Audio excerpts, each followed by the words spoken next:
किसी दिन तुम लोगों को भी मजा आएगा, किसी दिन वो दिन जल्दी आएगा, टेंशन ना लो। किसकी बात करेंगे हम लोग? नर्वस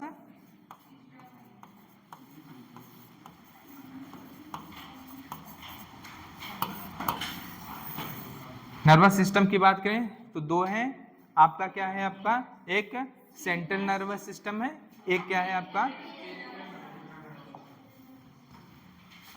एक किसका पार्ट है आपका? CNS, जिसको हम लोग क्या बोलते हैं? सेंट्रल न्यूरल सिस्टम या नर्वस सिस्टम बोलते हैं। एक है आपका PNS, पेरिफेरल नर्वस सिस्टम या पेरिफेरल न्यूरल सिस्टम, PNS। अगर हम बात करें इसमें टाइप ऑफ न्यूरॉन की बात करें, किसकी बात करें? टाइप ऑफ न्यूरॉन्स की बात करें। देखो, चाहे CNS हो चाहे PNS हो, दोनों में माइलिनेटेड और नॉन माइलिनेटेड न्यूरॉन प्रेजेंट होंगे। डिपेंड करता है किस में ज़्यादा माइलिनेटेड है, किस में ज़्यादा नॉन माइलिनेटेड है। अगर हम बात करें CNS की बात करें, मेजोरिटी किसकी होती है? CNS में मोस्टली जो होते हैं आपका CNS में क्या प्रेजेंट होंगे? मोस्टली, ऐसा नहीं है कि नॉन माइलिनेटेड नहीं होगा, होगा, लेकिन मोस्टली क्या होते हैं? मोस्टली माइलिनेटेड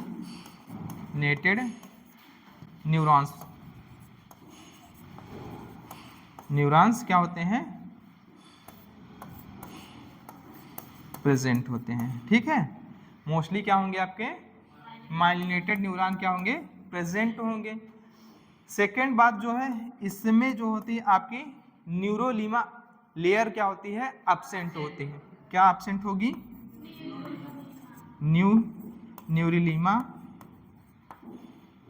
क्या होती है? एब्सेंट होती है। अगर न्यूरोलीमा एब्सेंट है, इसका मतलब हुआ that means Schwann cell also absent here. That means swan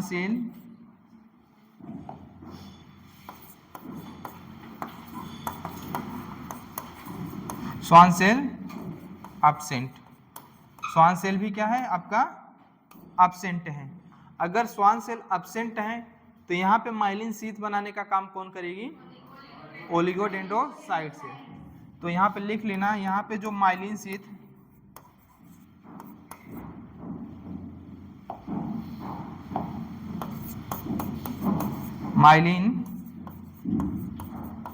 sheath form by supporting cell होती कौन सी? Oligo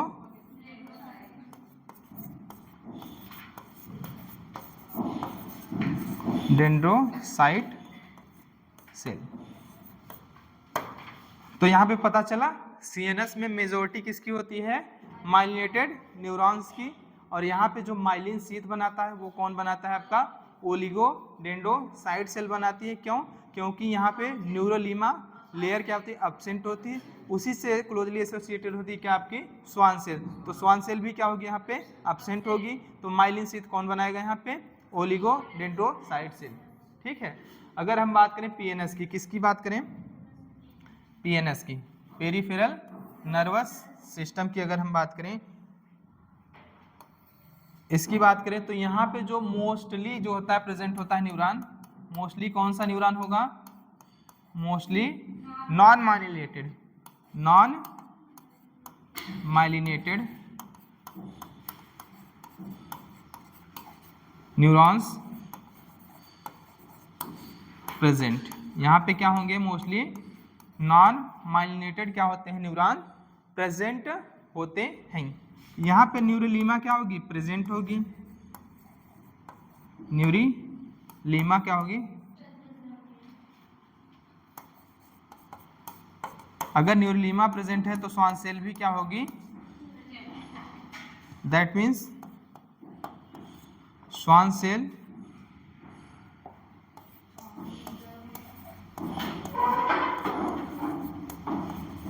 cell also present.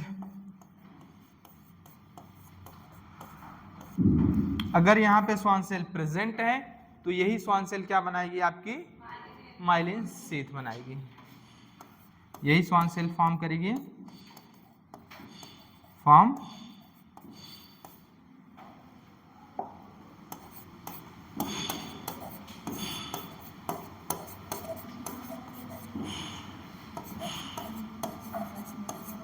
यहाँ पे क्या फॉर्म करेगी, माइलिन शीथ फॉर्म करेगी, ठीक है। अभी तक हम क्या पढ़ा रहे हैं तुमको, न्यूरॉन्स के बारे में पढ़ा रहे हैं। किसके बारे में पढ़ा रहे हैं, न्यूरॉन्स के बारे में। लिख लो, हो गया।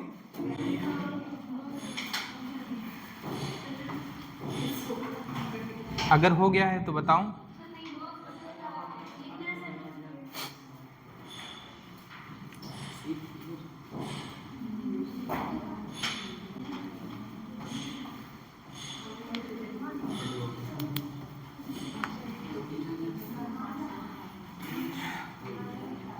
हुआ,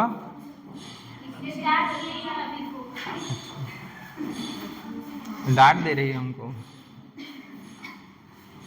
लो प्रभु,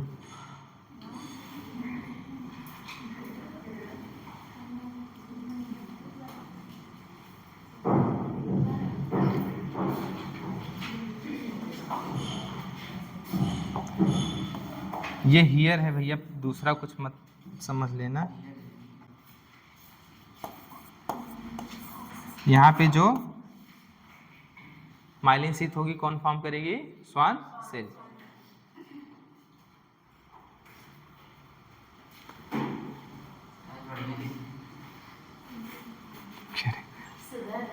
सुधर रहे हैं।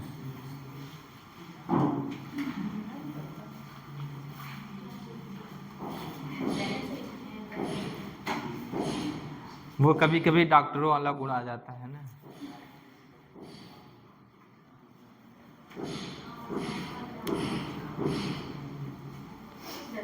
एक जोक है ना इसी पे, है ना, नहीं है।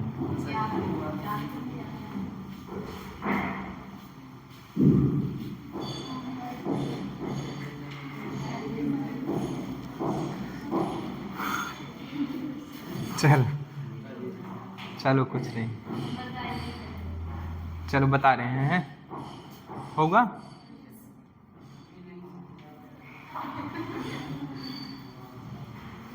आज क्या प्रॉब्लम हो रही है, दिख तो रहा है साफ साफ।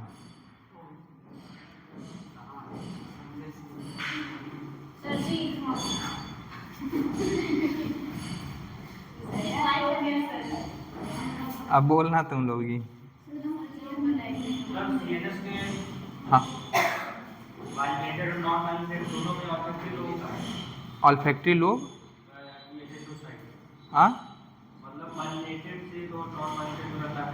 हाँ हाँ हाँ, दोनों में होता है कि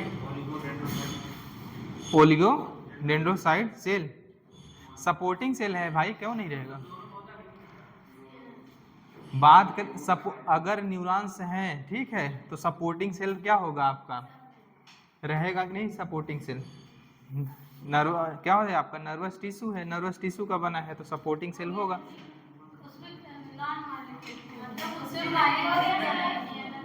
नॉन माइलिनेटेड में होता है क्या,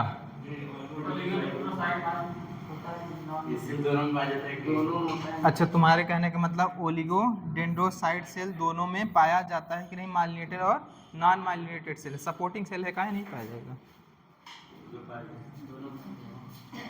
तो नॉन माइलिनेटेड में माइलिन क्यों नहीं है?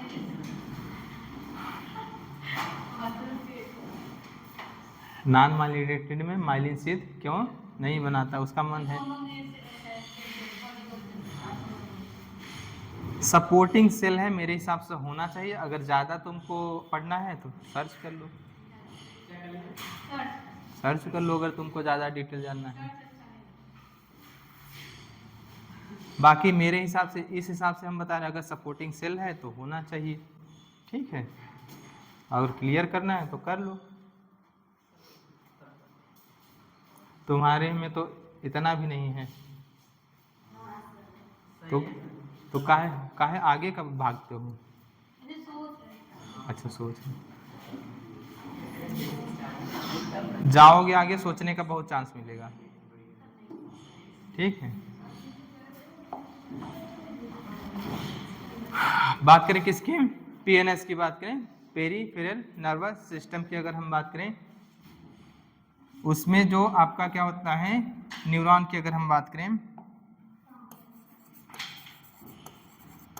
न्यूरॉन्स का स्ट्रक्चर अगर हम बात बनाते हैं, एक है आपका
ये माइलिन शीथ नहीं है, ये है आपकी न्यूरिलीमा है। क्या है?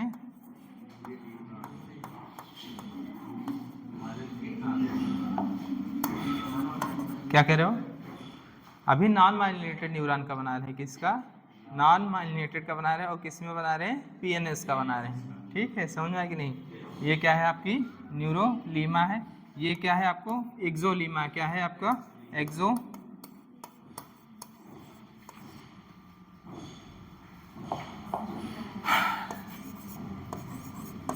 और ये क्या है आपका? एक्सोप्लाज्म है। क्या है आपका? एक्सोप्लाज्म है। एक्सॉन की जो मेम्ब्रेन है उसको बोलते हैं एक्सोलीमा, और इसका जो कंटेंट है इसमें क्या बोलते हैं? इसको एक्सोप्लाज्म। जैसे सेल है, सेल का मेम्ब्रेन सेल मेम्ब्रेन, और जो साइटोप्लाज्म, वैसे क्या है? एक्सोलीमा, एक्सोप्लाज्म।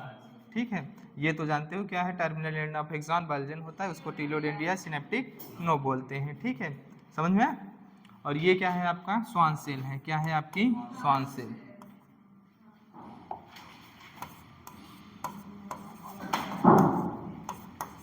अब तो इसमें भी कह सकते हो, इसमें स्वान सेल अब प्रेजेंट है तो काहे नहीं बनाई माइलिन शीथ?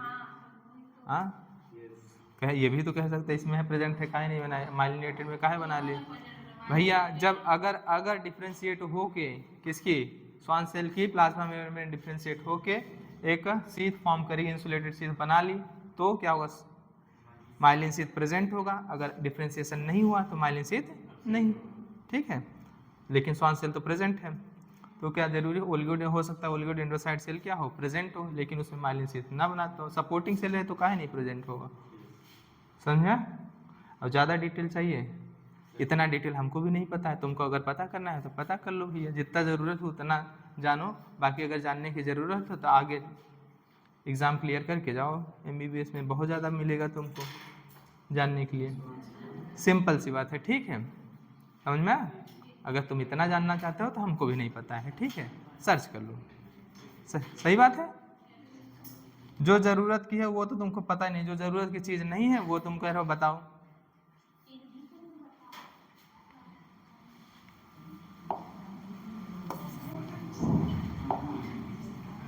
हमें जितना काम की चीज़ है हम उतना ही पढ़ते हैं और उतना ही पढ़ाते हैं। ठीक है, अगर तुमको हमारी नॉलेज चेक करने की है तो हमें इतना ही नॉलेज है जितना हम तुमको पढ़ाते हैं, उतना है, उससे ज़्यादा नहीं है।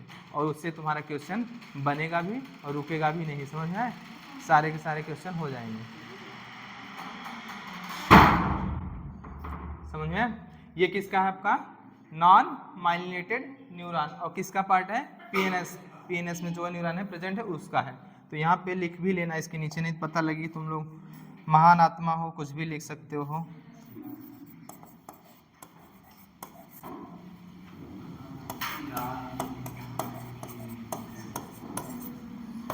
ये क्या है? नॉन माइलिनेटेड न्यूरॉन है। किसमें है? पीएनएस में। अगर देखो किसका है? माइलिनेटेड न्यूरॉन है। क्या है?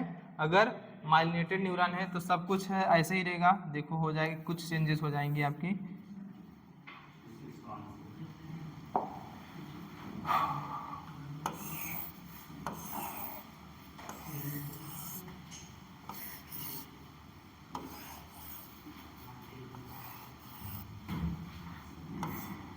बहुत कुछ जानने के चक्कर में बहुत कुछ छूट जाता है जो काम की चीज़ें हैं, ठीक है।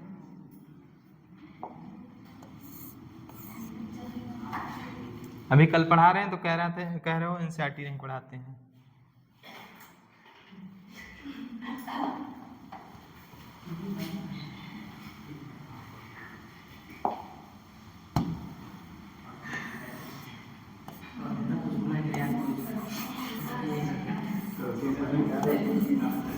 तुम लोग आपस में काहे बात करते हो यार?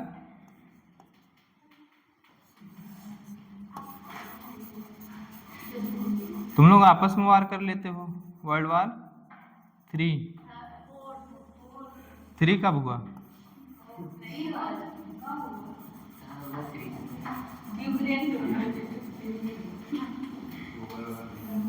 अब ये नहीं कि बैठे हो, अब हम हटेंगे तब बनाएंगे ये लोग, इतने गधे हो ना।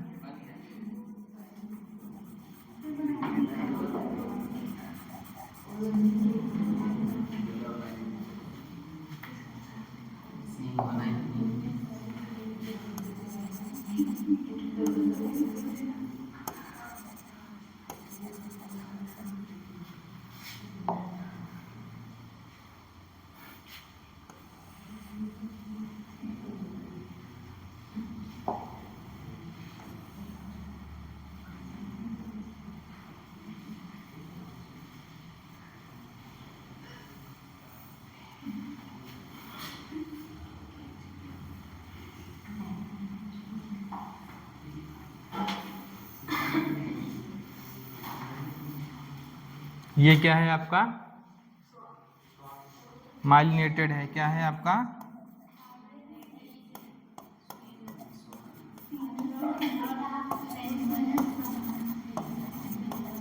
ये क्या है आपका? माइलिनेटेड न्यूरॉन है।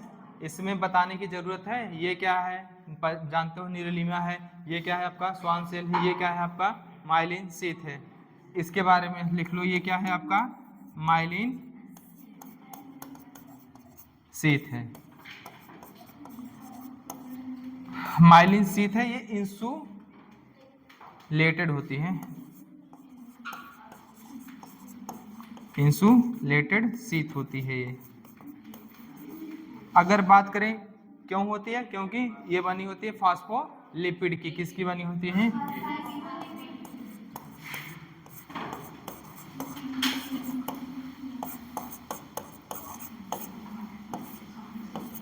ये क्या होती है? और ये फास्फोलिपिड क्या है? स्फिंगोमाइलिन है। क्या है? स्फिंगोमाइलिन है। और ये क्या फॉर्म कर रही है? Myelin sheath. और ये माइलिन शीथ बना क्यों है? क्योंकि स्वान सेल की जो स्वान सेल की जो प्लाज्मा मेम्ब्रेन थी उसमें क्या हुआ? डिफरेंशिएशन हुआ, उसी से फॉर्म हुआ आपका माइलिन शीथ। बाकी ये क्या है? न्यूरोलीमा है। ये क्या है आपका? स्वान सेल है।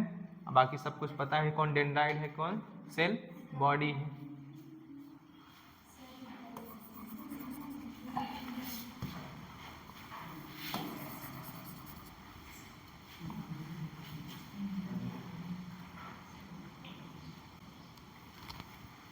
ठीक है।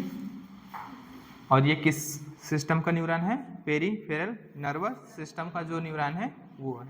मेजोरिटी में क्या है? ये है नॉन माइलिनेटेड। और माइनॉरिटी में अगर हम बात करें तो क्या है? माइलिनेटेड है। समझे?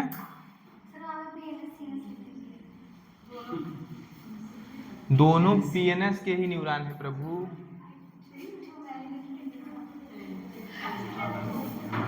तुम लिख लेना, ऊपर लिखवाए हैं। समझ में आए? सर इसको अपडेट करते हैं दोनों पीएनएस के हैं, सीएनएस के हैं। दोनों पीएनएस के हैं प्रभु। अगर न्यूरोलीमा प्रेजेंट है तो वो कहाँ पे है?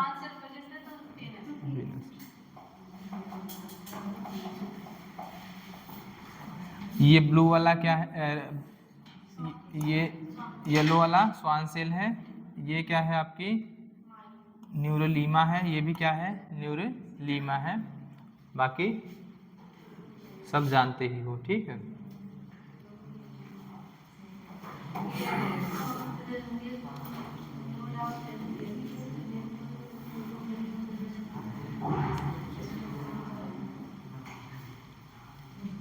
हुआ?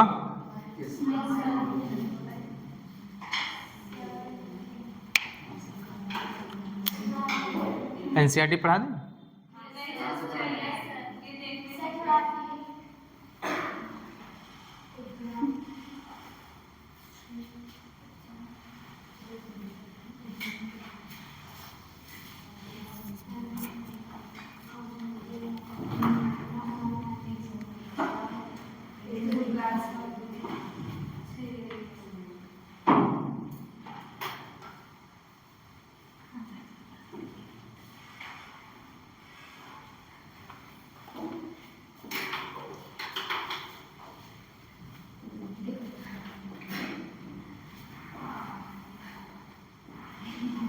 क्या हुआ, कोई दिक्कत है क्या?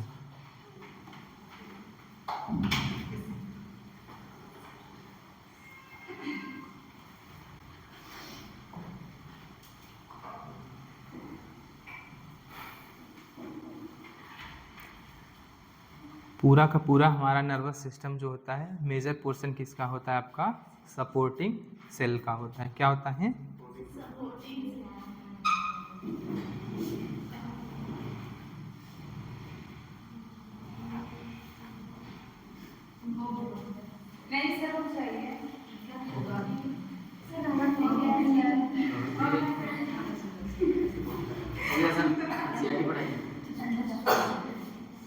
ये आपका है नोड ऑफ रेनवियर है, लिख लेना, भूल गए थे।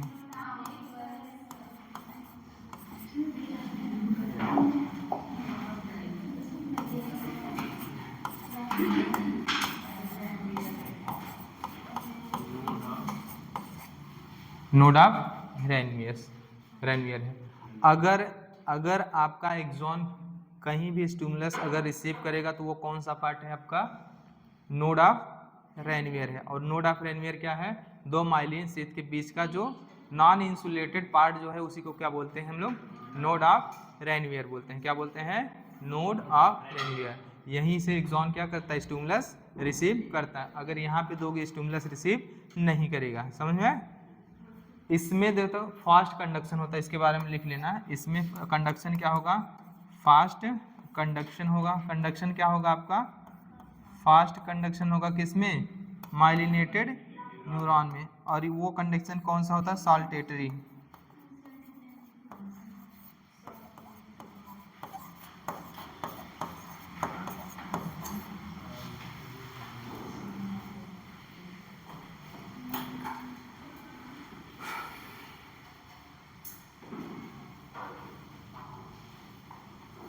चले?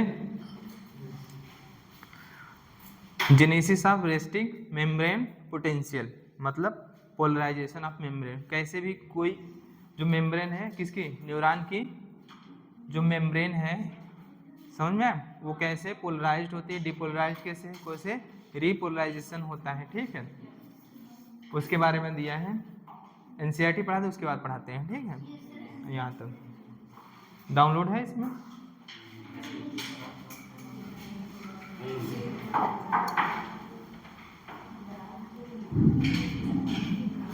इसमें नया वाला तो आएगा नहीं।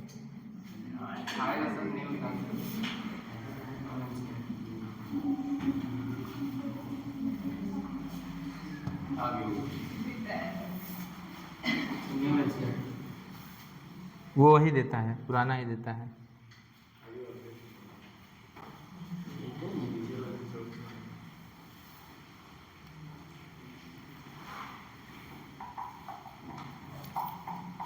चलो,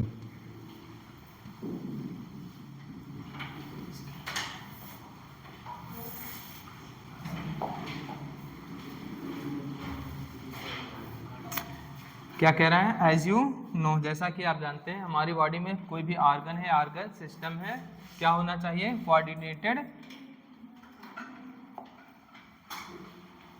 क्या होना है? कोऑर्डिनेटेड मैनर में होना चाहिए, ताकि मेंटेन कर सके क्या? होम्योस्टेसिस। समझ में आया कि नहीं? अगर हमारी बॉडी में होम्योस्टेसिस मेंटेन करके रखना है तो ऑर्गन या ऑर्गन सिस्टम के बीच में क्या होना चाहिए? सामंजस्य होना चाहिए, मतलब कोऑर्डिनेशन होना चाहिए। ठीक है, कोऑर्डिनेशन क्या है आपका? कोऑर्डिनेशन इज एक ऐसा प्रोसेस है जिसके द्वारा दो या दो से अधिक ऑर्गन इंटरेक्ट करते हैं और कॉम्प्लीमेंट करते हैं। क्या करते हैं? कॉम्प्लीमेंट फंक्शन ऑफ अनदर, एक दूसरे के फंक्शन को क्या करेंगे? कॉम्प्लीमेंट करेंगे। फॉर एग्जाम्पल अगर हम बात कर लें किसकी, जब हम फिजिकल कोई भी एक्सरसाइज करेंगे, क्या करेंगे? कोई भी फिजिकल एक्सरसाइज करते हैं, हमारी एनर्जी डिमांड बढ़ जाती है क्यों नहीं? फिजिकल एक्सरसाइज करोगे तो मसल कांटेक्ट होंगी, अगर मसल कांटेक्ट हो रही है या रिलैक्स हो रही है तो एक्टिव प्रोसेस है, एक्टिव प्रोसेस है तो क्या चाहिए? एटीपी चाहिए। अगर एटीपी चाहिए तो हमें क्या करना पड़ेगा? सेलुलर रेस्पायरेशन करना पड़ेगा। सेलुलर रेस्पायरेशन करना है तो हमें क्या चाहिए? ऑक्सीजन चाहिए। ब्रीदिंग रेट हमें क्या करना पड़ेगा? इंक्रीज करना पड़ेगा। अगर ब्रीदिंग रेट, और अगर टिश्यू को क्या चाहिए? ज़्यादा से ज़्यादा ऑक्सीजन चाहिए ना, तो ब्लड सर्कुलेशन भी क्या होगा? बढ़ाना पड़ेगा। कार्डियक आउटपुट भी क्या होना होगा? बढ़ाना पड़ेगा। देख रहे हो कितने सिस्टम साथ में काम करें। आपको क्या करना है? मसल कॉन्ट्रेक्शन करना है, मतलब फिजिकल एक्सरसाइज करें तो मसल क्या हो रही है? कॉन्ट्रैक्ट हो रही है, रिलैक्स हो रही है। तो केवल और केवल क्या मसल्स काम कर रही है? नहीं, उसके साथ में ढेर सारे क्या हो रहे हैं? ऑर्गन्स एक दूसरे के फंक्शन को सपोर्ट कर रहे हैं ना। समझ में आएगी नहीं? कोऑर्डिनेशन करें तो energy demand increases to maintain increased muscular activity. समझ में? That means muscle contraction and relaxation जो है। ऑक्सीजन इज आल्सो इंक्रीज, हमें ऑक्सीजन का डिमांड भी क्या होना पड़ेगा? बढ़ाना पड़ेगा। Increase supply of oxygen necessitate and increase in the rate of respiration, और ये किसके द्वारा बढ़ेगा? रेट ऑफ रेस्पायरेशन बढ़ाएंगे तभी। समझे? नॉर्मल अगर हम बात करें, जो रेस्पायरेशन होता है कितना होता है? 1 मिनट में कितनी बार? 12 से 16 बार। अब क्या करना पड़ेगा हमें? इससे ज़्यादा। क्यों? क्योंकि ज़्यादा ऑक्सीजन किसके पास पहुंचाना है? मसल्स को ज़्यादा ऑक्सीजन चाहिए, टिश्यू को क्या चाहिए?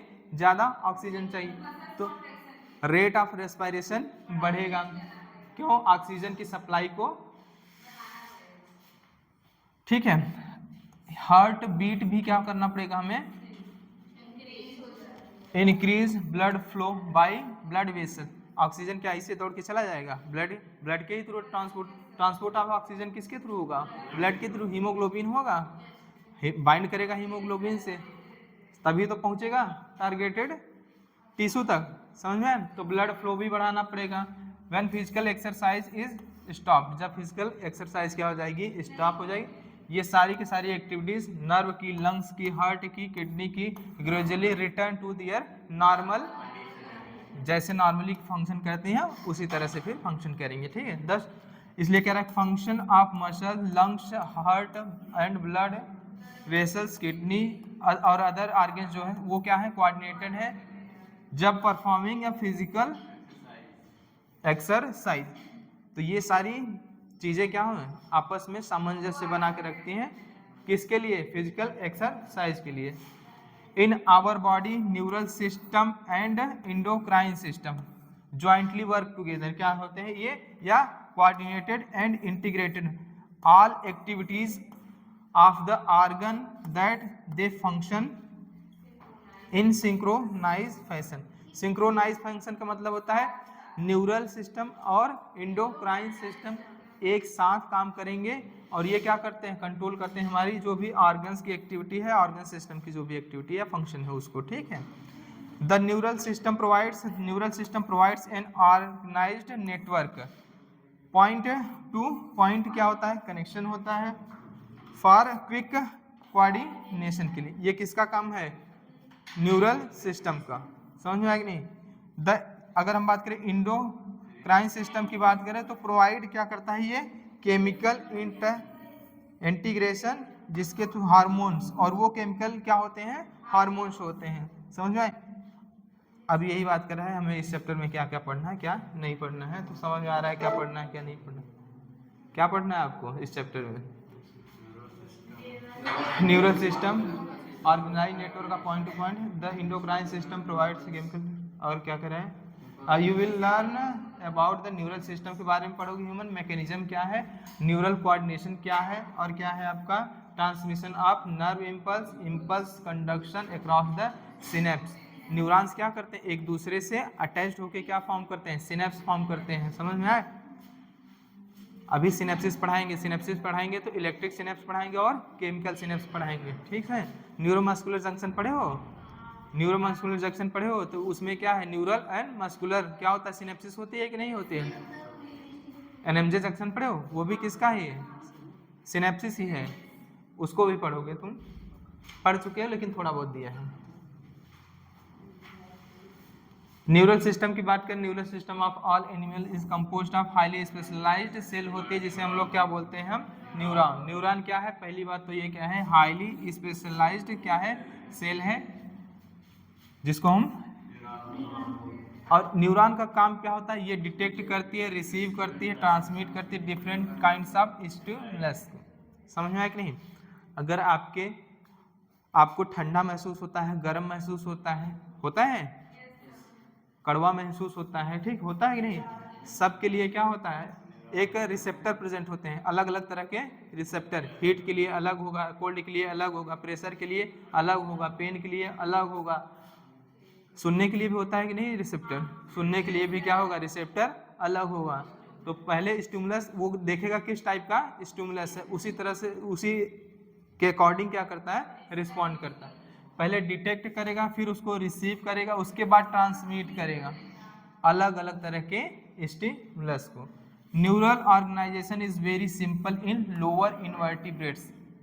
लोअर इनवर्टिब्रेट्स जैसे आपका हाइड्रा वगैरह हुआ, तो उसमें क्या था, सबसे प्रिमिटिव टाइप ऑफ न्यूरॉन देखने को मिला था, क्या था आपका, नॉन पोलर टाइप का न्यूरॉन था, वो किस में देखने को मिला था, आपका हाइड्रा में। तो हाइड्रा में क्या होता है, most primitive type of neuron देखने को मिलता है, क्या है, प्रिमिटिव टाइप का।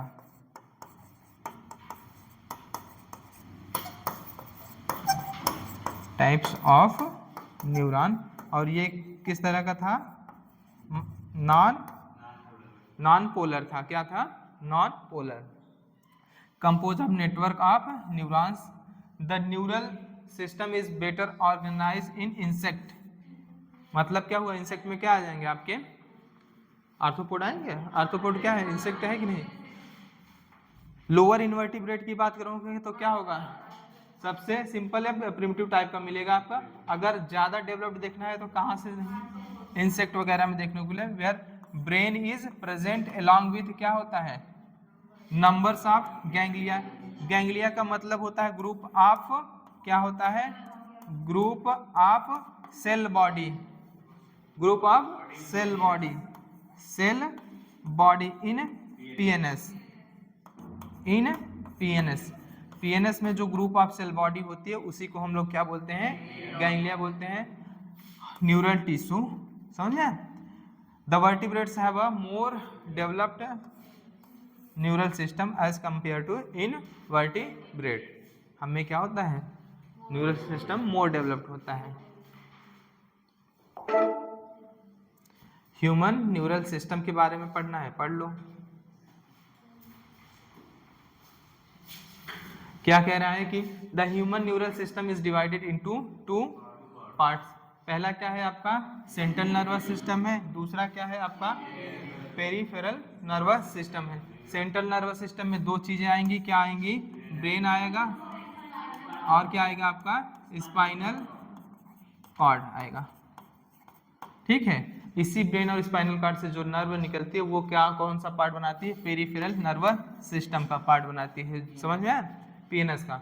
The CNS included brain and spinal cord and is site होती है किसके लिए, कौन सा, सेंट्रल नर्वस सिस्टम जो है वो साइट है किसके लिए, इंफॉर्मेशन प्रोसेसिंग, कंट्रोल, और किसके लिए, द पीएनएस कम बनी होती comprise of all the nerves. कौन सी नर्व, वो नर्व जो कहाँ से निकलती हैं, सेंट्रल नर्वस सिस्टम से, कहाँ से, ब्रेन और स्पाइनल कॉर्ड से। बॉडी एसोसिएटेड विद सीएनएस, वो क्या फॉर्म करती है हमारी, पेरिफेरल नर्वस सिस्टम, और यहाँ पे क्या लिखा है, ब्रेन और spinal cord. The nerve fibre of the PNS are 2 type. अब ये नर्व फाइबर जो होती है पीएनएस की 2 तरह की होती है, एक होती है सोमैटिक और क्या होती है आपकी,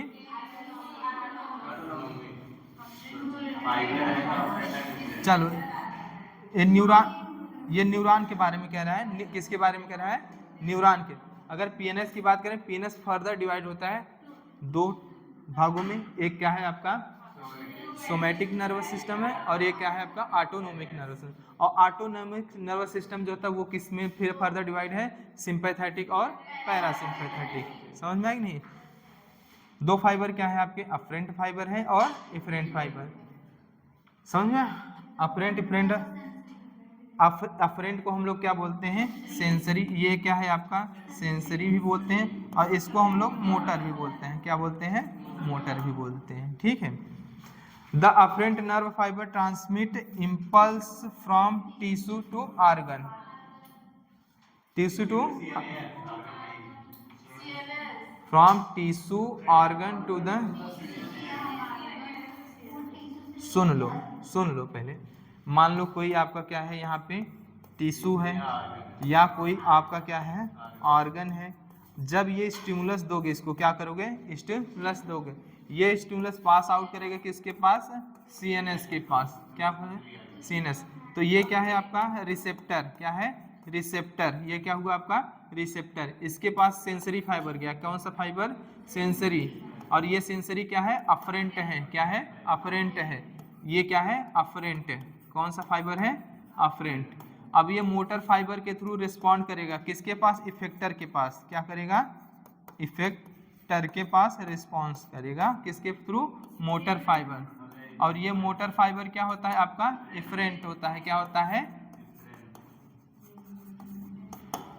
समझे, सिंपल यही कह रहे हैं। The afferent nerve fibre transmit impulse from tissue organ to किसके पास, सेंट्रल नर्वस के पास ले जाएगा।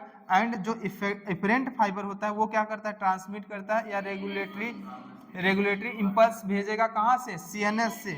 सीएनएस से किसके पास, कंसर्न पेरिफेरल टिश्यू या ऑर्गन, जो भी कंसर्न क्या है आपकी टिश्यू या ऑर्गन है उनके पास। समझ में आया कि नहीं?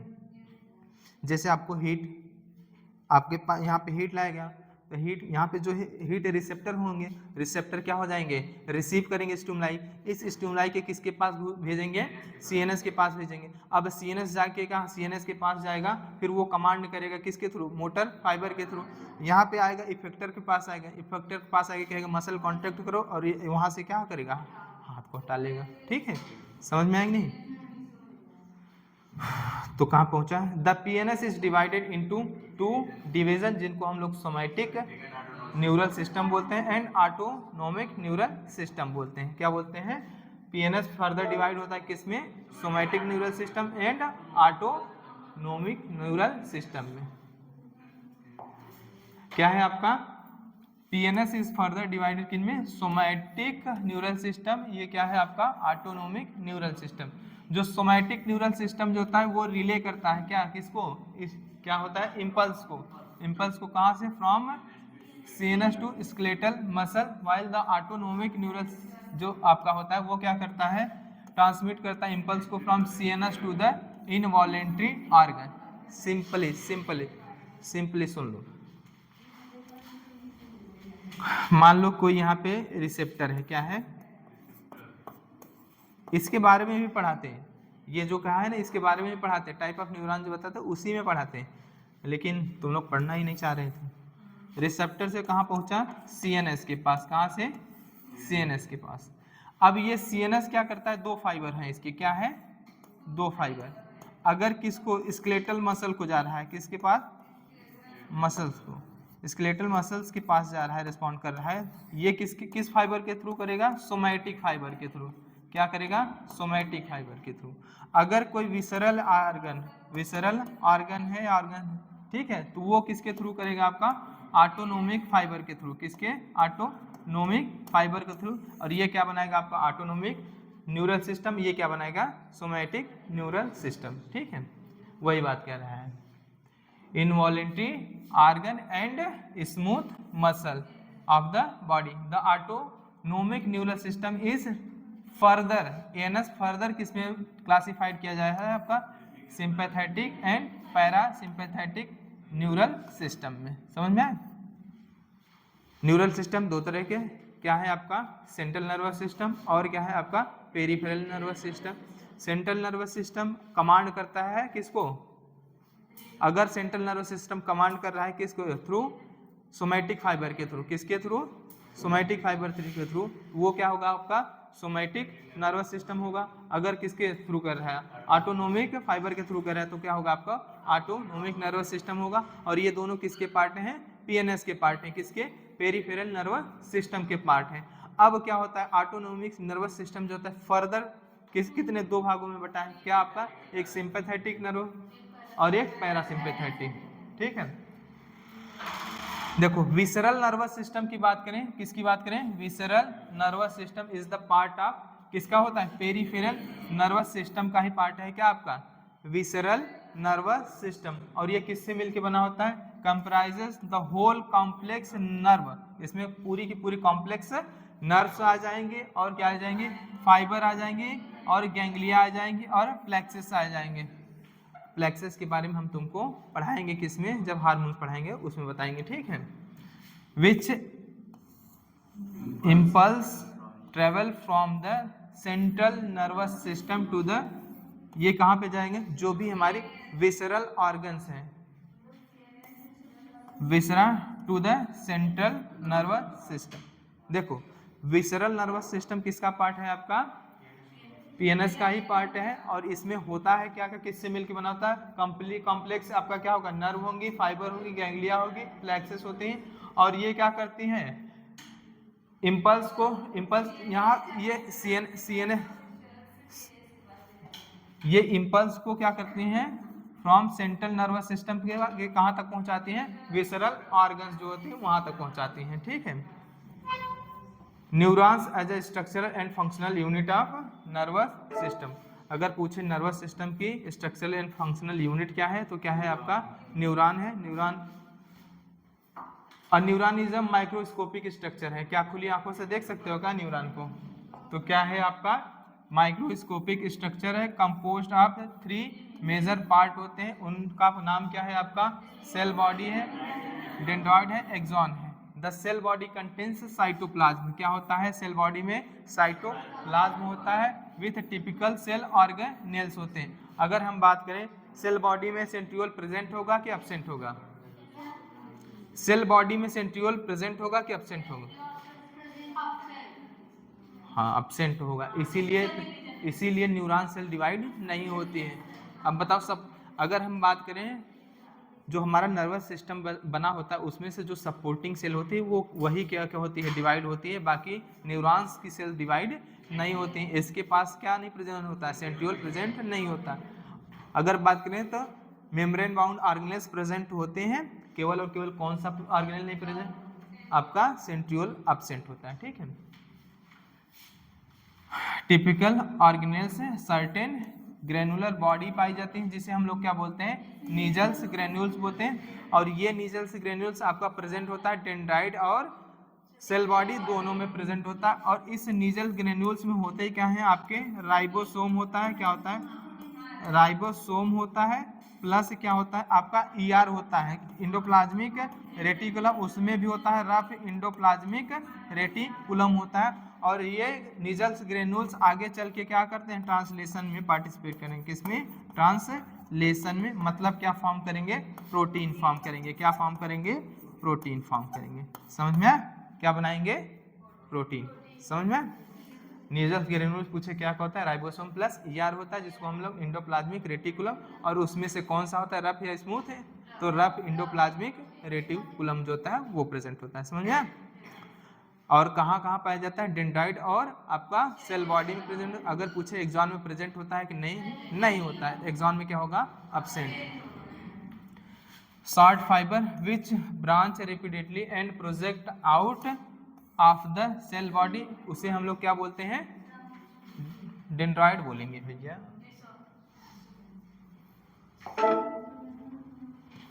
ये देखो क्या बोल रहे हैं, nasal granules and called dendrites, इसी के बारे में बता रहा है, किसके बारे में, इसके बारे में, ठीक है। अब तुम लोगों को बताएंगे कंटेंट्स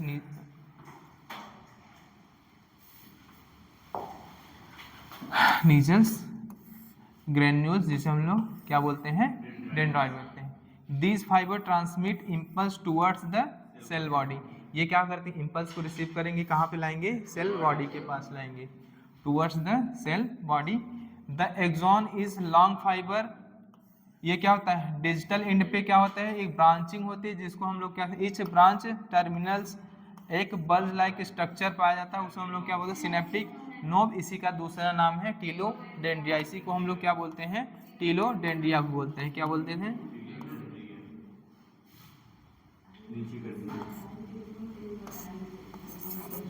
लिख लेना,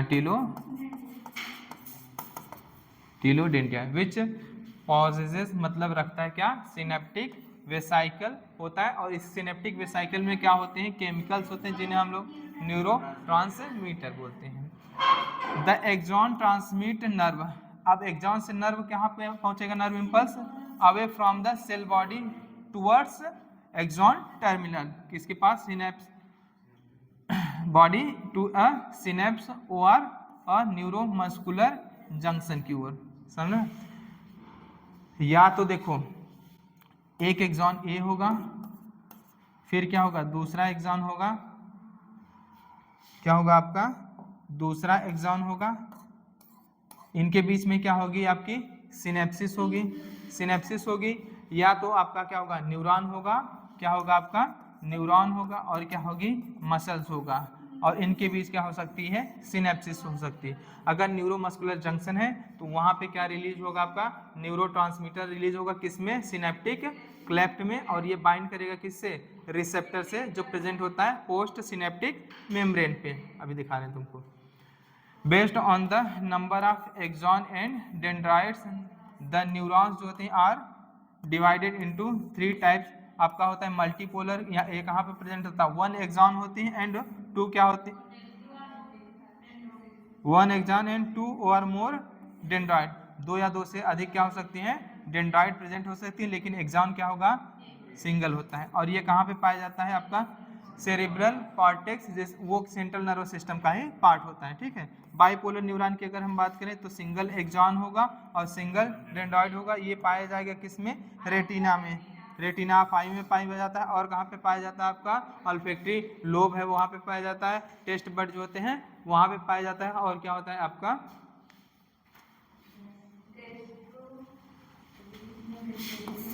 जो भी हो याद कर लो, 3-4 तो लिखा है ना एग्जाम्पल।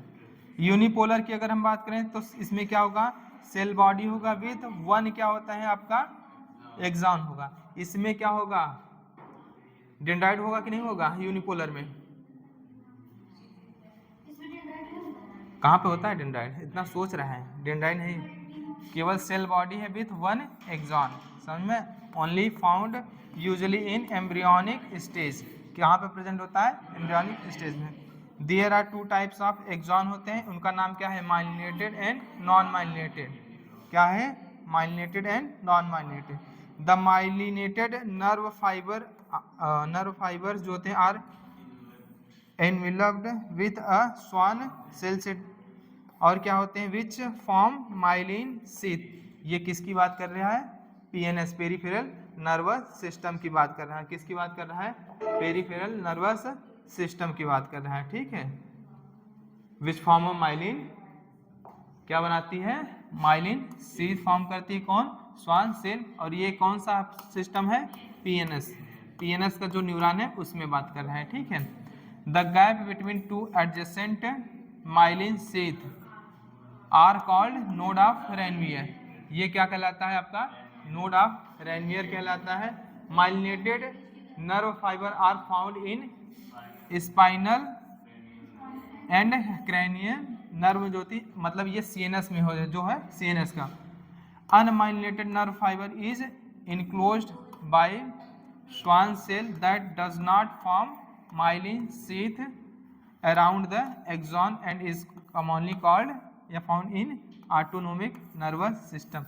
इसमें 3-5 करके दिया, इतना कि तुम समझ ही नहीं पाओगे किसमें प्रेजेंट होगा किसमें नहीं प्रेजेंट होगा। सिंपली से जान लो, सेंट्रल नर्वस सिस्टम का अगर न्यूरॉन है उसमें क्या है, मोस्टली माइलिनेटेड न्यूरॉन्स प्रेजेंट होते हैं। और वो माइलिनेटेड न्यूरॉन्स किस, वहाँ पे जो माइलिन शीथ बनाती है, कौन बनाती है, आपका ओलिगोडेंड्रोसाइट सेल होगी, वो बनाती है। अगर आपका क्या है, पेरिफेरल नर्वस सिस्टम है, तो पेरिफेरल नर्वस सिस्टम में मोस्टली क्या होते हैं, नॉन माइलिनेटेड न्यूरॉन्स होते हैं। माइलिनेटेड होंगे, चाहे माइलिनेटेड हो यहाँ चाहे नॉन माइलिनेटेड है, दोनों में स्वान सेल प्रेजेंट है। अगर स्वान सेल की प्लाज्मा मेम्ब्रेन डिफ्रेंशिएट होगी इंसुलेटेड शीट बना ली तो वो किस में चेंज हो जाएगा, माइलिनेटेड में। अगर नहीं बनाई तो क्या होगी, वो नॉन माइलिनेटेड में ही रहेगी। समझ में आएगी नहीं? तो दोनों के पास क्या होगा, आपका श्वान सेल प्रेजेंट होगा।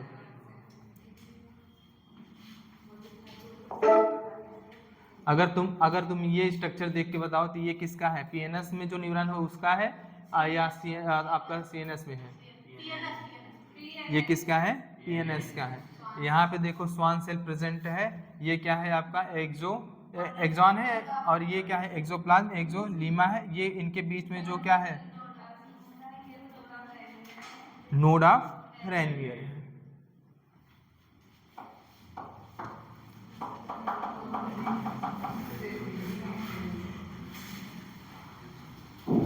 अब इसके बारे में पहले पढ़ा लें, तब तुमको बताएंगे। एनसीईआरटी से पढ़ोगे कि हम पढ़ाए वैसे ही पढ़ोगे? चलो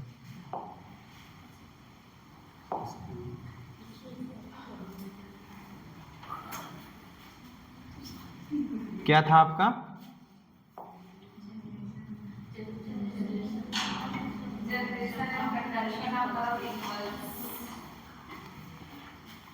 तो डालो genesis of resting membrane potential,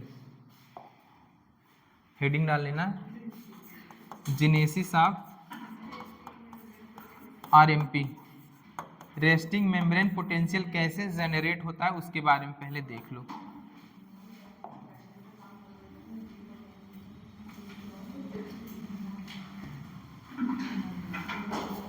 देखो, अगर कोई न्यूरॉन की सेल्स हैं, समझ में आया, वो क्या होती है, एक्साइटेबल होती है।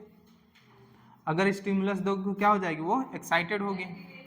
समझ आएगी, एक्साइटेड होगी। समझ में आया? ये मान लो क्या है हमारा, कोई न्यूरॉन सेल से हैं, हमने क्या दिया उसको, स्टिमुलस दिया। पहले कोई भी सेल क्या होती है, रेस्टिक फेज में है अगर, तो वो क्या होती है, पोलराइज स्टेट में होती है। क्या होती है वो, पोलराइज स्टेट में होती है। जब हम उसको स्टिमुलस देंगे तो वो क्या होगी, या तो डीपोलराइज होगी या तो क्या हो जाएगी, हाइपर पोलराइज्ड होगी। हाइपर पोलराइज सुने हो?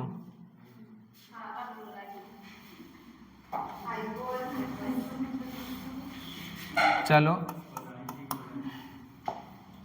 हम बात कर रहे हैं initially when cell in resting phase.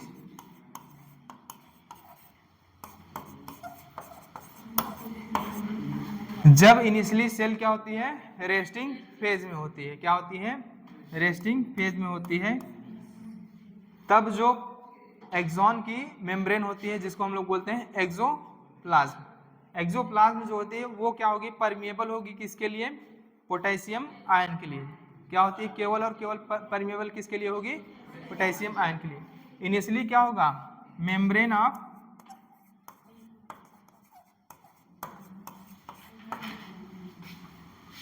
Axon only permeable for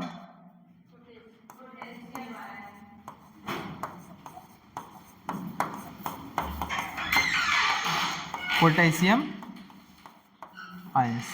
किसके लिए परमिएबल है, पोटेशियम आयन के लिए। अगर मान लो ये क्या है, मेम्ब्रेन है, क्या है आपका, ये मेम्ब्रेन है, ये क्या है आपका, परमिएबल है किसके लिए, पोटेशियम आयन के लिए। पोटेशियम आयन के लिए जब परमिएबल है तो एक्सोप्लाज्म में पता है सेल के अंदर क्या होता है, पोटेशियम आयन हाई होता है, सेल के बाहर पोटेशियम आयन क्या होगा, लो होता है। समझ में? तो सेल के अंदर क्या है आपका, ये क्या है, हाई है। क्या है, हाई है। अब क्या होता है, इनिशियली जब रेस्टिंग फेज में होती है सेल तो क्या होती है, potassium gated ion channel open हो जाता है। क्या हो जाता है, potassium gated ion channel, potassium gated ion channel क्या होगा आपका, चैनल ओपन होगा।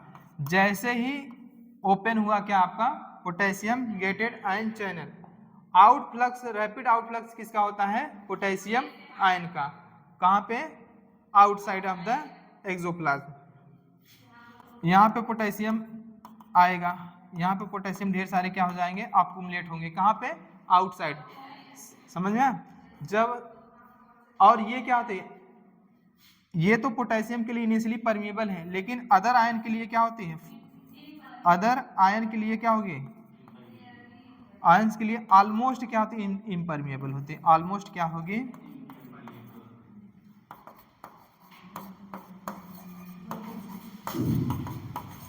ऑलमोस्ट क्या होगी, ये इम्परमिएबल होगी। परमिएबल किसके लिए होगी, इनिशियली पोटेशियम आयन के लिए, और अदर आयंस के लिए क्या होगी, इम्परमिएबल ऑलमोस्ट। ठीक है, तो क्या होगा आपका पोटेशियम आयन का रैपिड क्या होगा, आउटफ्लक्स होगा। जब रैपिड आउटफ्लक्स होगा तो यहाँ पे क्या होगा, पॉजिटिव आयंस क्या होंगे, अक्यूमुलेट होंगे सरफेस पे। ठीक है, और यहाँ पे क्या होता है, निगेटिवली चार्ज प्रोटीन भी होते हैं, तो इनर मेम्ब्रेन पे निगेटिव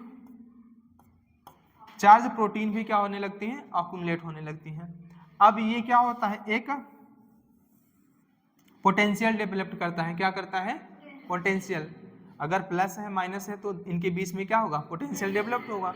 उस पोटेंशियल को हम लोग क्या नाम देते हैं, रेस्टिंग मेम्ब्रेन पोटेंशियल। समझा, रेस्टिंग मेम्ब्रेन पोटेंशियल। और ये होता है लगभग -75 मेगा इलेक्ट्रॉन वोल्ट का। ये सेल क्या हुई आपकी, पोलराइज स्टेट में आ गई। किस में आई, पोलराइज स्टेट में। किस, अब ये क्या है आपका सेल, क्या है, पोलराइज्ड। ऐसे सेल क्या हो जाती है आपकी, पोलराइज्ड होती है। सेल क्या हुए, पोलराइज्ड। जनरली सेल क्या होती है, इसी स्टेट में रहती है। अगर किसी भी सेल को क्या है, जनरली, ठीक है, कोई कोई सेल क्या होती है, डीपोलराइज स्टेट में भी होती है। वो कहाँ पे होती हैं जानते हो, आई में होती हैं। कहाँ पे होती हैं, आई में होती हैं। अगर आपका आई और ईयर खत्म होगा, मतलब सिलेबस से निकल गया, नहीं तो उसमें पढ़ते तो कुछ सेल्स ऐसी सेल्स हैं आई में जो क्या होती हैं, पहले से डीपोलराइज स्टेट में होती हैं। क्या होती हैं, डीपोलराइज्ड होती हैं। लेकिन जनरली सेल्स क्या होती हैं, पोलराइज स्टेट में होती हैं। तो सेल रेस्टिंग फेज में इस तरह से क्या हो रहती है, पोलराइज स्टेट में रहती है। और वो किसके कारण होता है, due to opening of potassium gated ion channel. Outside क्या होगा आपका, पॉजिटिव आयन डिपॉजिट होता है। यहाँ पे क्या होता है आपको, एक्सोप्लाज्म में क्या होता है, निगेटिवली चार्ज प्रोटीन होती है, वो भी इनर सरफेस पे क्या होते हैं, अक्यूमुलेट करने लगती है। और ये क्या करती है, एक पोटेंशियल डेवलप कर लेती है। उनको क्या बोलते हैं, रेस्टिंग मेम्ब्रेन पोटेंशियल। और ये कितना होता है, -75 मेगा इलेक्ट्रॉन वोल्ट। ये माइनस में क्यों होता है, क्योंकि हम यहाँ से मेजर करते हैं, ठीक है, इनर साइड से, इसीलिए क्या हम लेते हैं, -70 ले लो, 75 अप्रॉक्स बोले, 75 मेगा इलेक्ट्रॉन वोल्ट। ठीक है, एनसीईआरटी तुम्हारा क्या दिया है, अपना लिख लेना। अरे लिख लेना, अप्रॉक्स में कितना होता है, -75 मेगा इलेक्ट्रॉन वोल्ट होता है। ठीक है, मेगा इलेक्ट्रॉन वोल्ट एनर्जी नहीं है भैया, पोटेंशियल है, पोटेंशियल समझे। हाँ, मेगा इलेक्ट्रॉन वोल्ट में प्रभु, मेगा इलेक्ट्रॉन वोल्ट में चेंज करके बताएं। इतना क्या करती है, रेस्टिंग मेम्ब्रेन पोटेंशियल जनरेट करती है। अब क्या है, ये पोलराइज हो गई। अब क्या हुई, पोलराइज है।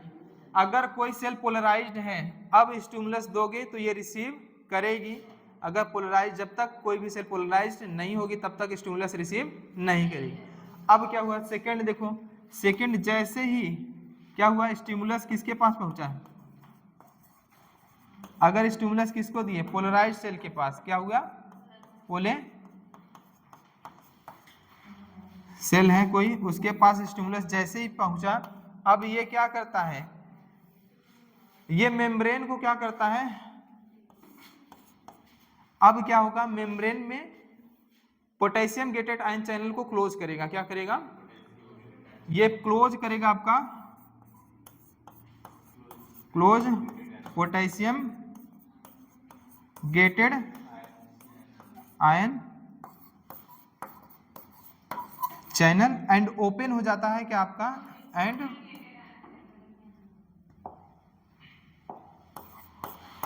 ओपन होगा आपका सोडियम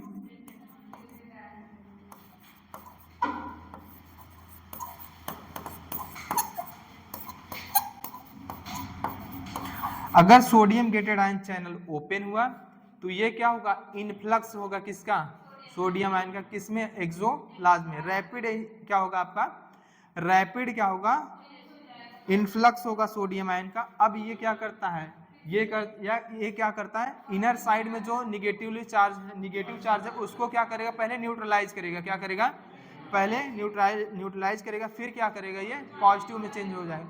ऊपर क्या होता है, ऊपर क्या होता है आपका निगेटिव, क्योंकि क्लोराइड आयन क्या है, बाहर है, ऊपर सरफेस पे क्या आ जाएंगे, क्लोराइड आयन आ जाएंगे। अब क्या हो जाएगी, सेल्स क्या हो जाएगी, डीपोलराइज हो जाएगी। और ये डीपोलराइज होता है, ये पोटेंशियल कितने का होता है, लगभग कितना होता है, प्लस 30 या 35 मेगा इलेक्ट्रॉन वोल्ट का होता है। और एक बात सुन लो यहाँ पे, ये रेस्टिंग फेज जो होती है, रेस्टिंग या पोलराइज स्टेट को मेंटेन करके कौन रखता है, इस स्टेट को मेंटेन कौन करता है, मेंटेन पोलराइज स्टेट जो है वो कौन मेंटेन करके रखता है आपका, सोडियम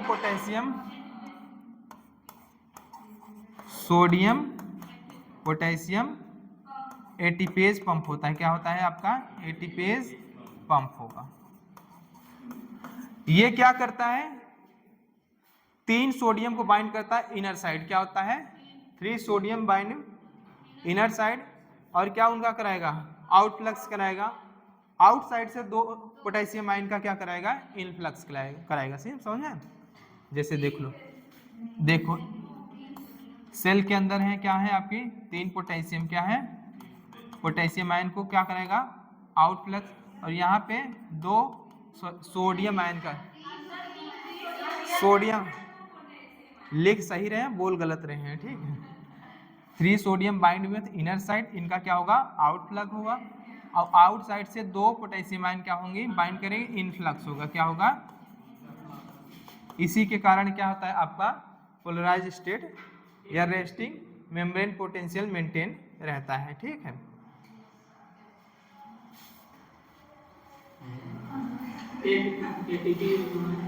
क्या चीज, एटीपी लिख लो। अब क्या होगा, बता रहे, अब क्या होगा, जैसे ही पोलराइज सेल क्या हो गई, पोलराइज सेल के पास स्टिमुलस पहुंचा, ये क्या करता है, क्लोज कर देता है पोटेशियम गेटेड आयन चैनल को। जैसे ही potassium gated ion channel close हुआ, आपका ओपन क्या हो जाता है, आपका sodium gated ion channel open होगा। अगर sodium gated ion channel open हुआ, इनफ्लक्स होगा सोडियम का, influx sodium ion, rapid influx होगा, क्या होगा,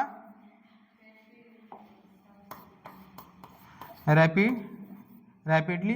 और ये क्या कह लिए, पहले इनर साइड के चार्ज को क्या करेगी, न्यूट्रलाइज।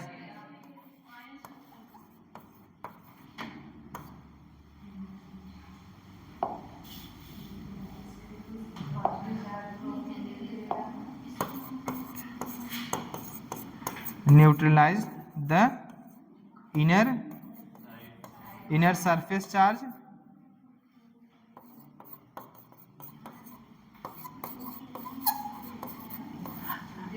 then accumulate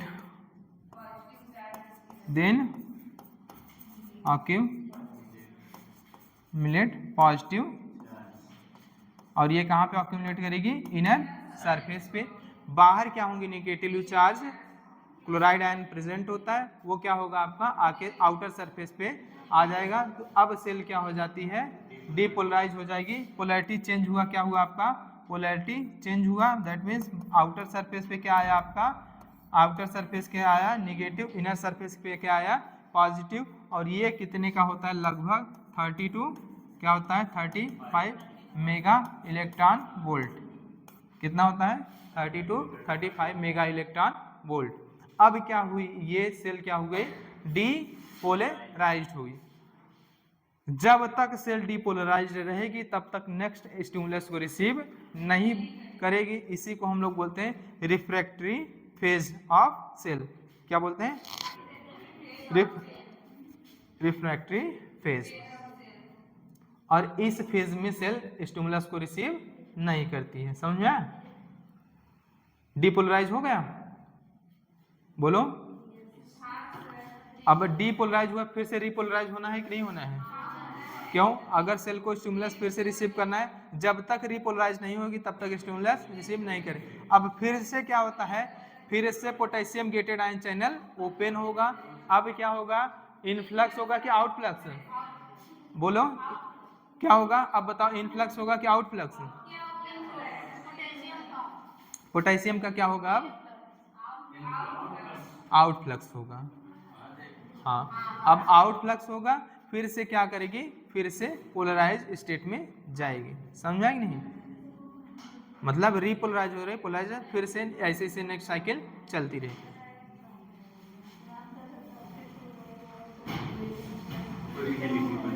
हाँ,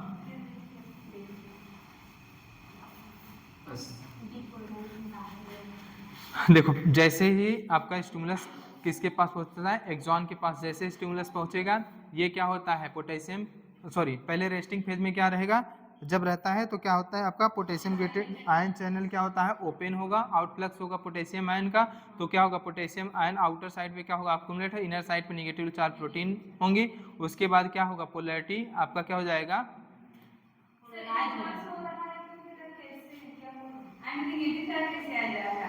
कहाँ, सेल के अंदर होते हैं ना, क्या सेल के अंदर आयंस नहीं होते हैं?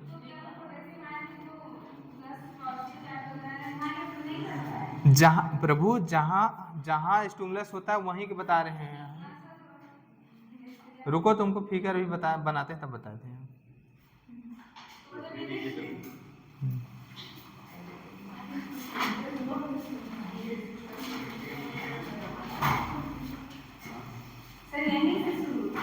नहीं, यहाँ से नहीं शुरू है, पता नहीं कहाँ शुरू है, हमको भी नहीं पता।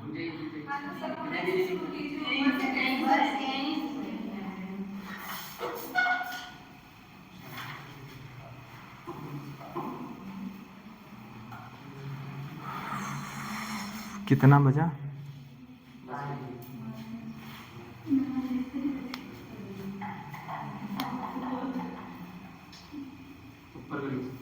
नहीं सर,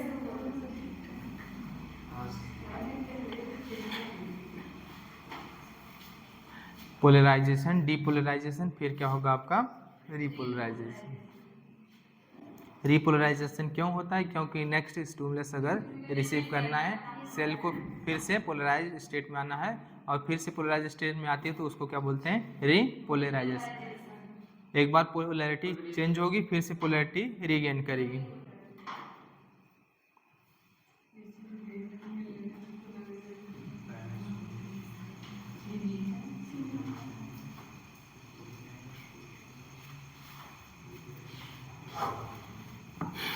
क्या हुआ, बहुत शांत हो, चालू कर लो।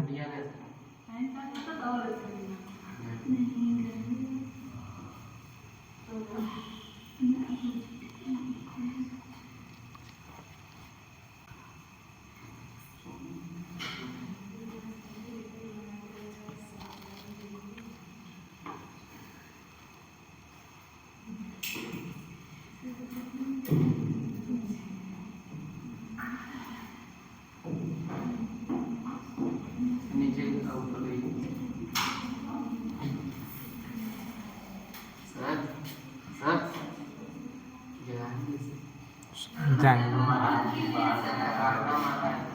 सोने दो।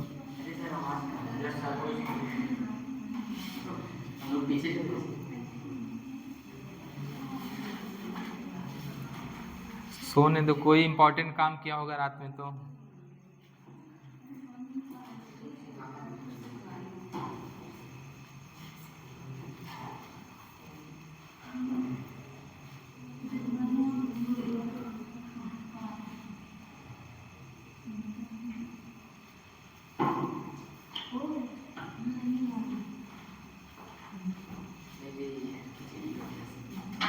खिचड़ी बन जा रहा है ना, फिर से लिखा दें क्या?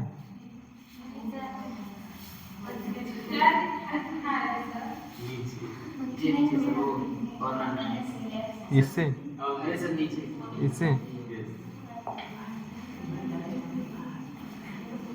मच्छर का आतंक था।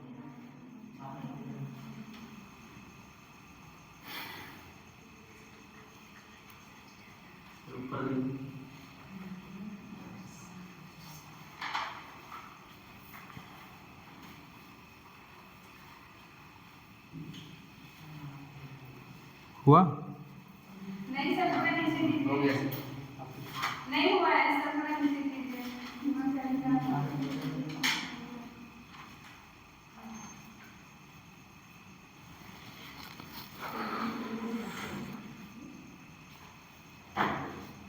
वो क्या लिखे? Inner surface.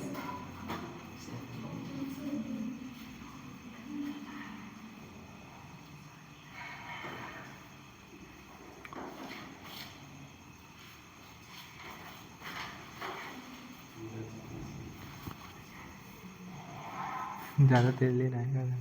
सुनिए नहीं सुनिए।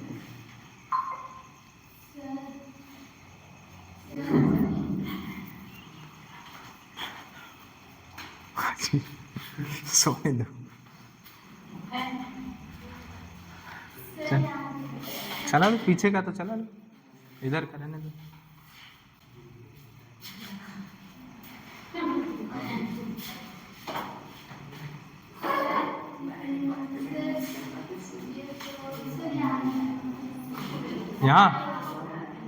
यहाँ पे इनफ्लक्स होगा सोडियम का रैपिडली, उसके बाद क्या होता है आपका neutralisation the inner surface charge, उसके बाद क्या होगा देन अक्यूमुलेट पॉजिटिव चार्ज किस कहाँ पे इनर साइड।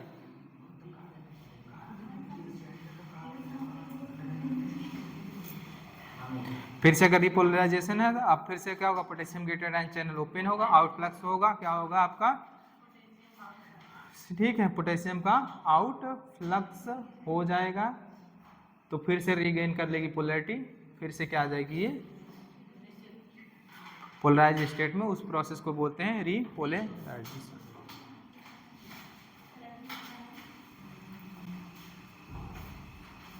हुआ? सर आप कब समझाएंगे? कब समझाएंगे?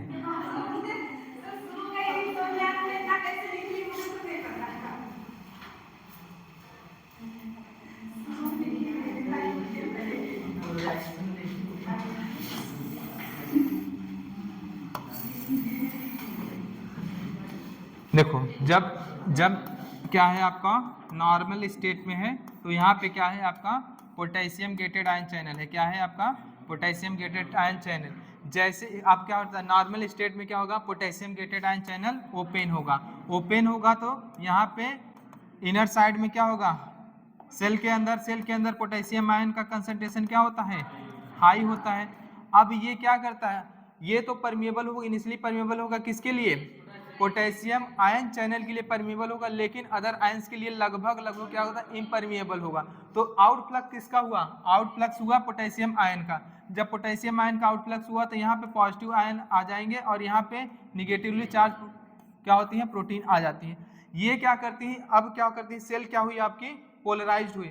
अगर पोलराइज्ड हुई और पॉजिटिव और निगेटिव चार्ज है तो ये इसके बीच में क्या जनरेट होगा, एक पोटेंशियल, उस पोटेंशियल को क्या बोलेंगे हम लोग, रेस्टिंग मेम्ब्रेन पोटेंशियल। और ये लगभग कितना होता है आपका -7 होगा, हम एवरेज बता रहे हैं कितना होगा, 75 मेगा इलेक्ट्रॉन वोल्ट का होगा, ठीक है। अब क्या हुआ, इस स्टेट में अगर सेल है तो वो क्या है, पोलराइज्ड है। इसी स्टेट में सेल क्या करती है, रिसीव करती है स्टिमुलस को।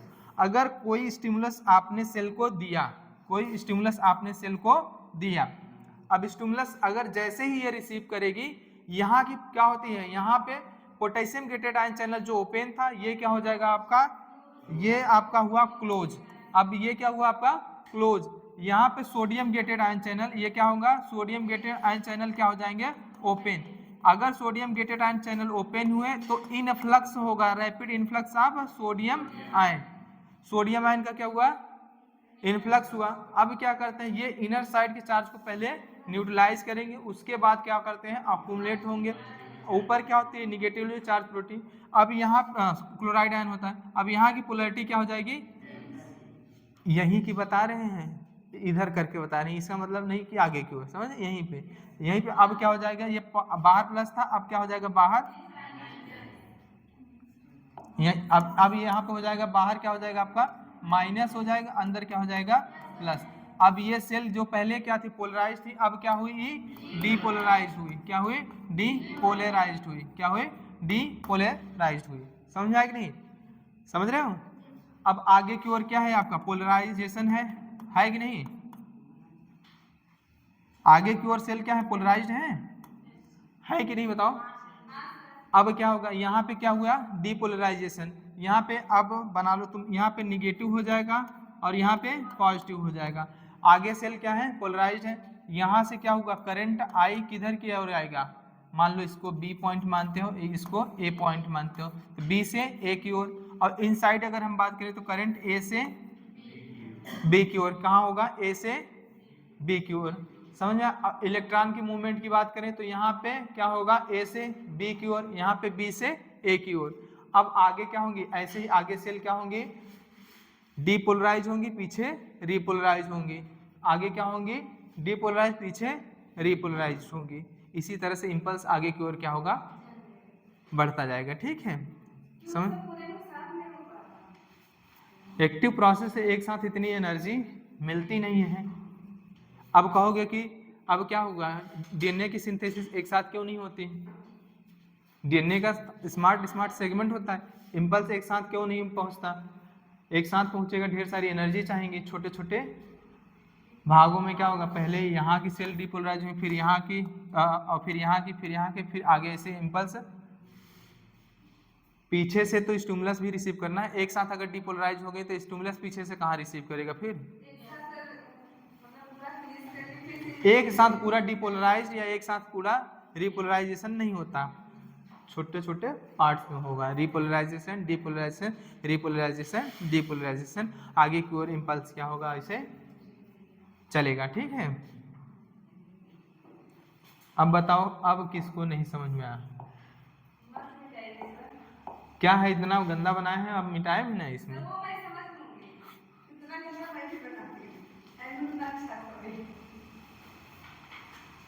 अब बताओ, अब एनसीईआरटी एक बार देखो तो और ज्यादा समझ में आएगा तुमको। एनसीईआरटी में है फिगर, बता रहे हैं तुमको।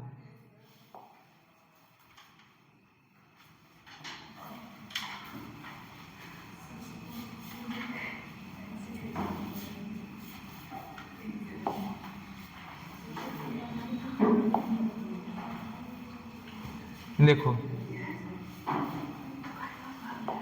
देखो कह रहा है न्यूरॉन्स आर एक्साइटेबल सेल, क्या होती हैं एक्साइटेबल सेल होती है। दियर मेम्ब्रेन्स आर किस स्टेट में होती हैं पोलराइज स्टेट में होती है, मतलब बाहर क्या होगा बाहर प्लस और अंदर क्या होगा माइनस, ये क्या होती हैं पोलराइज स्टेट में होती हैं। Do you know why the membrane of a neuron is polarised, हाँ पता है क्यों, क्योंकि अगर मेम्ब्रेन जब तक पोलराइज्ड नहीं होंगी तब तक स्टिमुलस रिसीव नहीं करें, इसीलिए मेम्ब्रेन क्या होती हैं पोलराइज स्टेट में होती हैं। इसका मतलब समझ गए ना क्यों पोलराइज होती हैं। अब कह रहा है different types of ion channel are present on the neural membrane, अलग अलग तरह के आयन चैनल प्रेजेंट है कि नहीं, पोटेशियम आयन चैनल है और आपका सोडियम गेटेड आयन चैनल है, और यही रिस्पॉन्सिबल होती हैं पोलराइजेशन डीपोलराइजेशन एंड रीपोलराइजेशन के लिए। सेल की जो मेम्ब्रेन पोलराइज्ड होगी रीपोलराइज्ड होगी या हाइपर पोलराइज्ड होगी, वो कौन से रिस्पॉन्स, ये जो चैनल आयन चैनल प्रेजेंट होते हैं उनके कारण। अब देखो क्या कर रहे हैं, these ion channels are selectively permeable, selectively permeable मतलब हुआ एक साथ सबके लिए परमिएबल नहीं हो जाएंगे या एक साथ सबके लिए इम्परमिएबल नहीं हो जाएंगे। इसका मतलब समझ में आ रहा है, सेलेक्टिव क्या है परमिएबल है। अगर सेलेक्ट किया किसके लिए पोटेशियम गेटेड आयन चैनल के लिए तो वो केवल और केवल किसके लिए परमिएबल होगा पोटेशियम गेटेड, अगर सोडियम को कहा तो सोडियम के लिए, समझ में आया, एक साथ ना कि सारे चैनल सारे आयन्स के लिए क्या हो जाएगा परमिएबल हो जाएगा, समझे।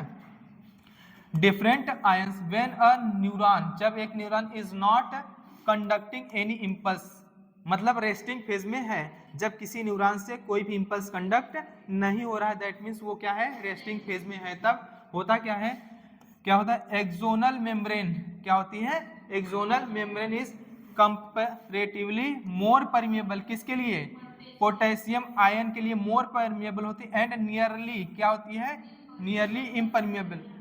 समझ में किसके लिए होता है, sodium ion and other ions के लिए, ठीक है। Similarly the membrane is impermeable to negatively charge protein जो प्रेजेंट होते हैं किसमें, एक्सोप्लाज्म। एक्सोप्लाज्म में क्या प्रेजेंट है आपका, पोटेशियम आयन भी प्रेजेंट है, निगेटिवली चार्ज। अगर रेस्टिंग फेज में है आपकी न्यूरॉन्स की जो एक्सॉन फाइबर है, तो वो समय क्या होता है आपका एक्सॉनिक फाइबर केवल और केवल किसके लिए परमिएबल होता है, पोटेशियम आयन चैनल के लिए परमिएबल होता है। लगभग इम्परमिएबल या ऑलमोस्ट इम्परमिएबल होता है किसके लिए, सोडियम आयन चैनल और अदर जो निगेटिवली चार्ज आयंस होते हैं उनके लिए, जैसे आपका निगेटिवली चार्ज प्रोटीन हुआ, ठीक है। Consequently, the exoplasm inside the axon contains high concentration किसका होता है आपका, पोटेशियम आयन का एंड निगेटिवली चार्ज प्रोटीन। अब ये क्या होती हैं, ज्यादा होती है किसमें, एक्सोप्लाज्म में। अगर बाहर बात करें एक्सोप्लाज्म की तो सोडियम आयन और क्लोराइड आयन क्या होता है आपका, हाई होता है।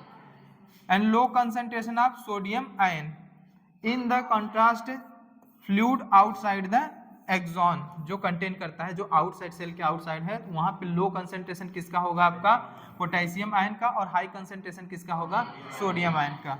High concentration of sodium ion and दस फॉर्म कंसंट्रेशन ग्रेडियंट किसके बीच, आउटर और इनर के बीच कंसंट्रेशन ग्रेडियंट डेवलप हुआ।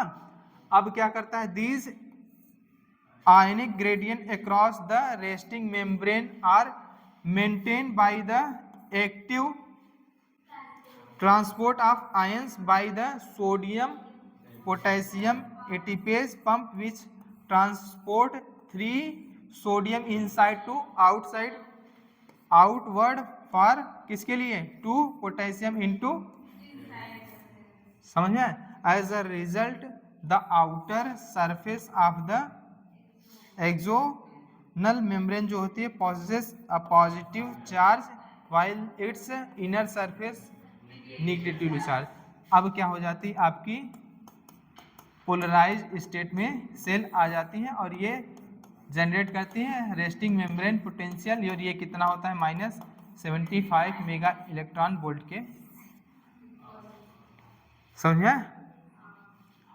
अगर पूछे रेस्टिंग मेम्ब्रेन पोटेंशियल को मेंटेन कौन करता है, तो sodium potassium gated ion channel, और अगर पूछे आरएमपी रिस्पॉन्सिबल होता है due to outflux of potassium ion. समझ में, आउटफ्लक्स ऑफ पोटेशियम आयन।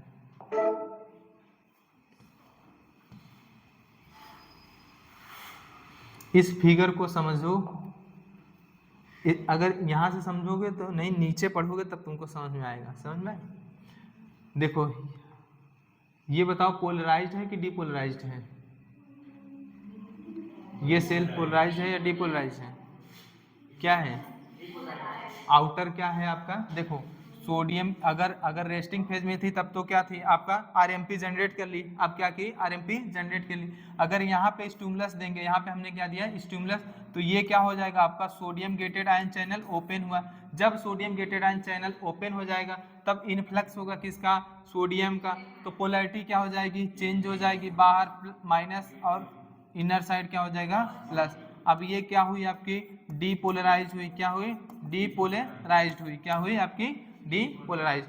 अब देखो यहाँ पे दिखा है डीपोलराइज्ड हुई, तो यहाँ पे देखो क्या हुआ, आगे की जो सेल्स हैं, आगे की ओर जो एक्सॉनिक मेम्ब्रेन है, यहाँ से क्या होता है, करंट आउटर साइड में क्या होता है, बी से ए की ओर, और मूवमेंट ऑफ इलेक्ट्रॉन बोले किसकी, मूवमेंट ऑफ इलेक्ट्रॉन, तो ए से बी की ओर। इन साइड की अगर हम बात करें तो ये कहाँ पे होता है, ए से बी की ओर करंट, और अगर बात करें इलेक्ट्रॉन की तो बी से ई की ओर, ए की ओर।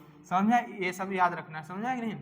आगे ऐसे प्रोसेस होता जाएगा, पहले क्या होगा, डीपोलराइज, फिर पीछे से रिपोलराइज, आगे से डीपोलराइज, पीछे से रिपोलराइज, फिर पीछे से स्टिमुलस लेता रहेगा, आगे की ओर फिर ट्रांसफर करता रहेगा। समझ में आएगा नहीं, इस तरह से क्या होगा आपका इम्पल्स कंडक्शन होगा थ्रू एक्सॉनिक फाइबर। समझ में आएगा नहीं।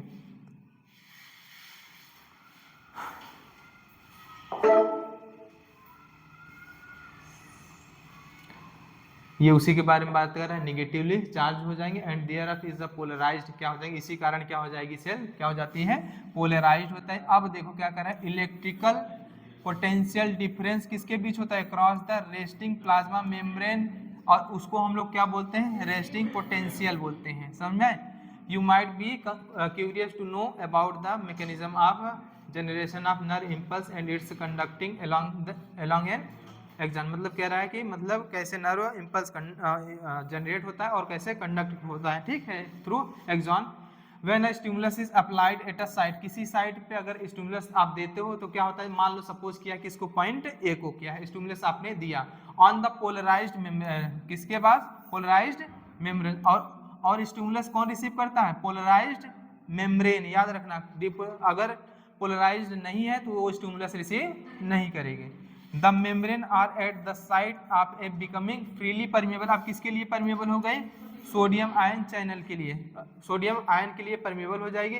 This lead to a rapid influx of sodium followed by reversal of the polarity. इसके बाद क्या होगा, फॉलोड बाय मतलब इसके बाद पोलैरिटी क्या हुई आपकी, रिवर्स हुई, मतलब क्या हुई, बाहर माइनस अब अंदर plus.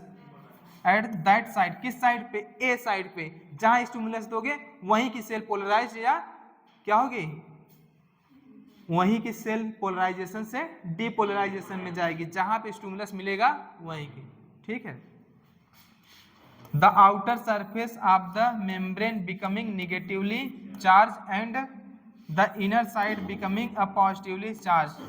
The polarity of the membrane at the side A is दस रिवर्स एंड हेंस डीपोलराइज्ड। क्या हुई, इसलिए क्या हुई, वो अब डीपोलराइज्ड हुई।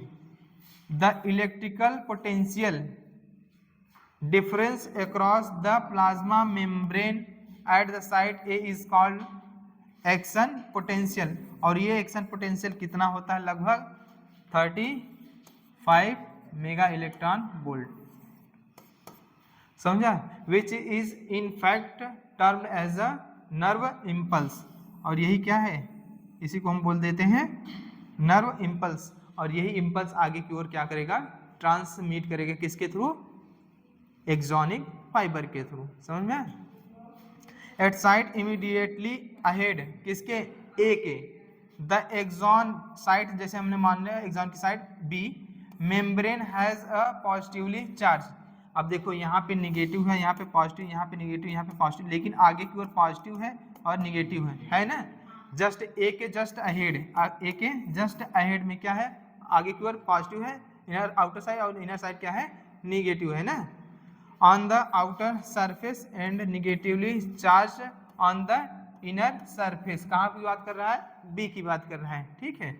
As a result a current flow होगी कहाँ से, ऑन द इनर साइड कहाँ से होगी, बताओ अब, इनर साइड कहाँ से होगी, ए से बी की ओर, आउटर साइड बी से ए की ओर होगी। Inner surface from side A to side B, on the outer surface current flow from the side B to A. Figure में दिखाया है, अभी फिगर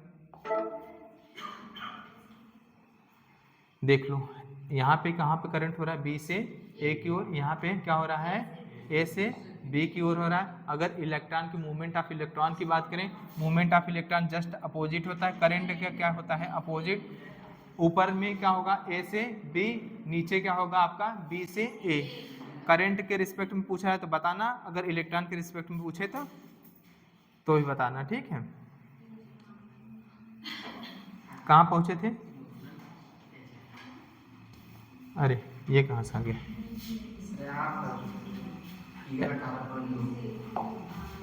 ठीक है।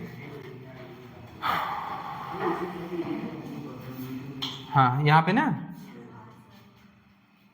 क्या कर रहा है, to complete the circuit of current flow, hence the polarity at the site is reverse and action potential is generated at site B.